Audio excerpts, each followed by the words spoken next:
Today we're going to continue talking about the square root method, but we're going to be using perfect square trinomials. So for us to start using perfect square trinomials, we kind of need to review what they look like. First thing I want you to do is I want you to look at what I have modeled here, and I want you to tell me which one of them is a correctly modeled perfect square trinomials. Now they both are a perfect square. They're both x minus 2 on both sides, but only one of them is modeled correctly. I want you to tell me which one. This one is A, and that one's B. So the first one or the second one, which one is modeled correctly? Hopefully what you see is that the second one is modeled correctly, because if I multiply this out, I'd have x minus 2 and x minus 2. X times x is positive x. Negative 2 times x is negative 2. 2 times x times negative 2 is negative 2x, but negative 2 times negative 2 is positive 4.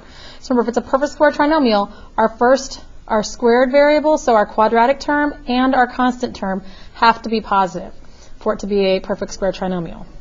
Okay, so let me clear this one.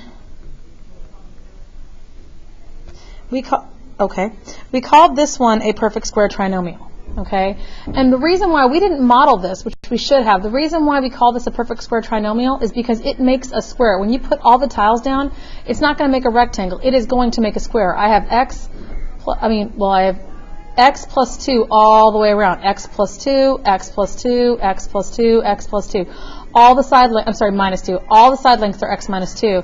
That makes this a perfect square. So not only when we model it, it models as a perfect square. Okay, so here's another example. Let me just take away, see if this works this time. Okay, this right here, this is a perfect square.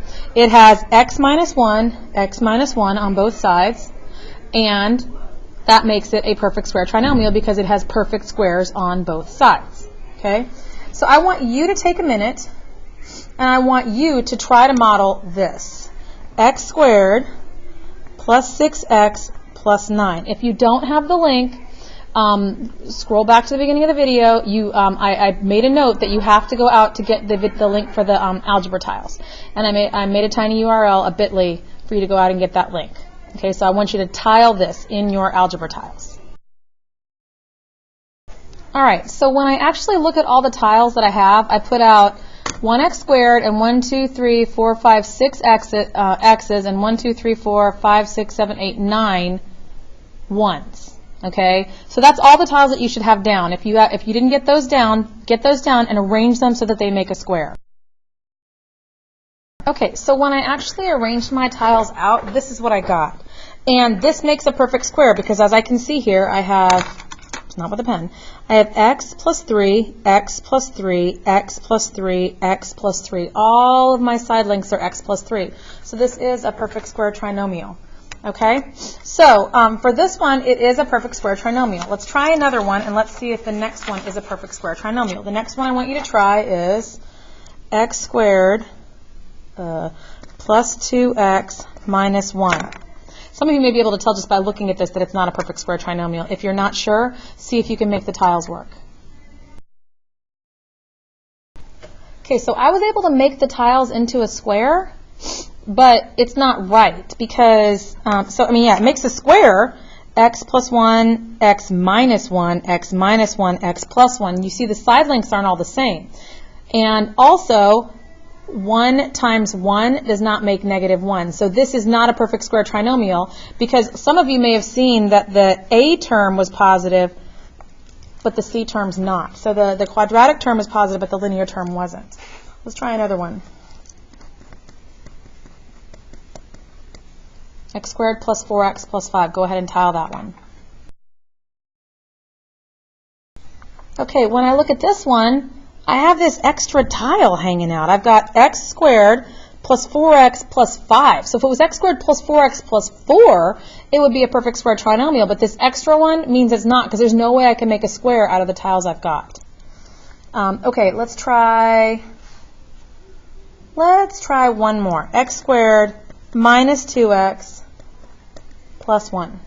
X squared minus 2x plus 1. That's what I got for x squared minus 2x plus 1. When I look at what my side lengths are, I have x minus 1, x minus 1, negative 1 plus x, negative 1 plus x. So at a glance, it looks kind of hinky, but if I have x plus 1 and x plus 1, I'm sorry, x minus 1, x minus 1, this gives me x squared minus 1 times x is negative 1x, minus 1 times x is negative 1x, and negative 1 times negative 1 is positive 1. This is a perfect square trinomial.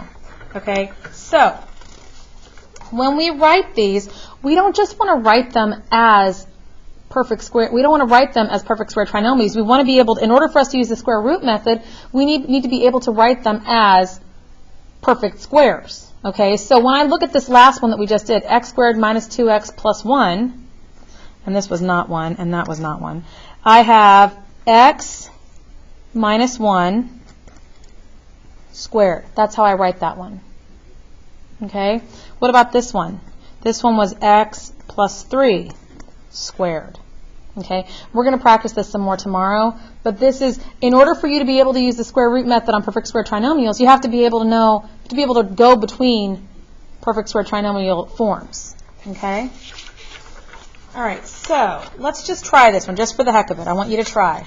If I gave you x squared plus 8x plus something, what would I need to add to that to make it a perfect square trinomial? If you want to use the tiles, you can. I'm not going to use the tiles anymore, but if you want to use the tiles, you can. X squared plus 8x plus what is a perfect square trinomial? Go.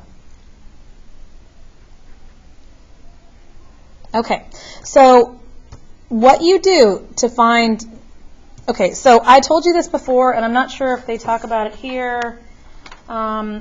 I don't think they talk about it, but I'm going to talk about it. If I'm trying to figure out what to add, I'm going to say that b divided by 2 squared should equal a times c. Okay? So what's b here? b is 8. 8 divided by 2 squared should equal 1 times my c value that I'm looking for. So 4 squared should equal 1 times c. 16 is 1 times c. That means 16 is c. Okay?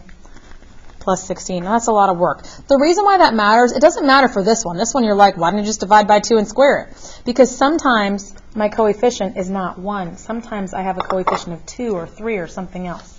For today, we're just going to be looking at coefficients of 1, but you know, in the future, like when we start doing completing the square, we will be looking at coefficients that are other than 1. Okay? Let's try another one. X squared minus 10x plus what is a perfect square? Okay, I'm hoping that you guys came up with 25 because b over 2 squared, in this case, since a is 1, should equal, well, c. Okay, so negative 10 over 2 squared, which is negative 5 squared, which is 25. Now, did anybody get, I'm wondering if some of you might have gotten negative 25. You should have immediately been tipped off that that's wrong because we just got done talking about how this term has to be positive. It doesn't work if it's not positive. Okay, let's try another one. X squared minus 12x plus 36 equals what squared? I want you to try that. So tell me what number I multiply by itself to get that one. Okay, so first of all, if this is a perfect square trinomial, negative 12 over 2 squared should equal 1 times 36. Well, negative 12 over 2 is 6. Is negative 6. Negative 6 squared is 36. It does equal 36, so this is a perfect square trinomial. So x plus 6, because it's the square root of this and the square root of that. And this, oh, I was wrong. Oh my gosh, you guys, x minus 6, because I used the sign from right there, so it's x minus 6 squared. Okay, let's try one more. And this is the last one we'll do, and we're going to do more in class tomorrow. X squared, well, plus 6x plus 9 equals what squared? And then I'm going to do a couple of examples of how this matters, how this helps me with completing the square. I'm sorry, with perfect square, with square root method. Go. Okay, so I look at this. b over 2 squared should equal ac. So 6 over 2 squared should equal 1 times 9. Well, 6 over 2 is 3, 3 squared is 9, 1 times 9 is 9. This is a perfect square trinomial. So I take the square root of the first term, the square root of the last term, the sign in front of b. I'm sorry. Yeah, there you go. That's what I meant to do. That's a 3. Y'all, taking a lot of medication. I'm sorry. I got a bad cold. Okay, so what does this mean? How does this help me with using the square root method? So let's take a look at the one that we just did. We just did, here, let's try this one. X squared minus 6x plus 9. Now we're going to say this equals 16. Okay, so first thing I need to do is I need to confirm that this is a perfect square trinomial. So I'm going to do negative b over 2 squared equals a times c. So negative 6 over 2 squared equals 1 times 9. That's negative 3 over 2. Negative 6 over 2 is negative 3. Negative 3 squared is 9. That one is a perfect square trinomial. So I can rewrite this as the square root of this, the square root of this, and this sign. This looks exactly like what we did yesterday. We take the square root of one side and the square roots of the other side. X minus 3 equals plus or minus 4, which means I write two equations. This was a mistake I saw you guys making a lot yesterday. You're like, oh, I'll do one and then just make it plus or minus. No, you have to write two equations. Because x plus 3 is 4 and it equals negative 4, so I have to write an equation where x minus 3 is 4 and x minus 3 is negative 4, and then I solve. So x is 7. X equals negative 1, and those are my two solutions. Okay, let's try one more, and then we'll do some more examples tomorrow in class. X squared plus 10x plus 25 equals 7. So I want you to, number one, confirm that that's a perfect square trinomial. If it is, I want you to write it as a product, as a perfect square, and then solve it. Go. Okay, so to confirm that it's a perfect square, I do b over 2 squared equals a times c. 10 over 2 squared should equal 1 times 25. That's 5 squared, which is 25, equals 25. This is a perfect square trinomial, so I can rewrite it as x 5 with a plus in the middle. Now I take my square root. X plus 5 equals square root of 7. X plus 5 equals negative square root of 7.